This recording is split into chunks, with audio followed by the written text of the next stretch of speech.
The United States' dominant role in international bodies is becoming history. Since taking office, Donald Trump has withdrawn the country from global pact after global pact. He claims the exits were part of his pursuit of making America great again. This is an excuse. They are acts of political expediency. Why? Have a look at the income gap. In 2018, the richest 10% of American households held 70% of total household wealth, up from 60% in 1989.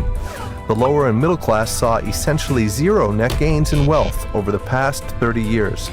Their share of total wealth went down to just 1% from 4%. This is an inevitable result of the U.S. system. A minority of people hold a majority of the total wealth. Former President Franklin Roosevelt understood the problem, and his New Deal temporarily helped alleviate the wealth disparity. But the Reagan era saw an upsurge of neoliberalism, and laissez-faire economic policies revived the income gap. No effective solution has been introduced since. Fast forwarding into the 21st century, American businesses were quick to move factories to developing countries. The cost of hiring a factory worker for one day in Argentina is 26% that of the United States. The corresponding numbers are 23% in Brazil, 13% in Mexico, and 4% in the Philippines. Making profits is what capitalism is all about. But this has been at the sacrifice of blue-collar workers at home, as the shrinking factory sector inevitably led to job losses. Trump's solution to the income disparity is the blame game. He has neglected the consequences of capitalism and attributed the U.S. economic problems to emerging economies. This is why the president has waged global tariff fights and frantically pulled his country from global pacts. This style of capitalism, not globalization, is the root cause of the income gap.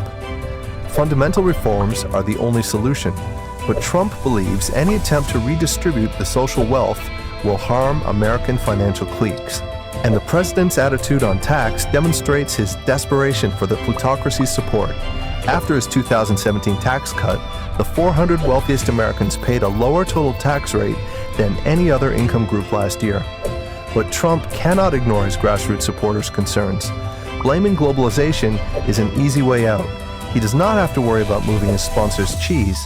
And saying no to international responsibilities helps woo blue-collar voters bearing grudges against globalization. This is irresponsible and not a cure.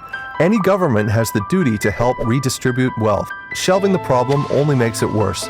Trump knows it, but his political career apparently carries much more weight than making America great again.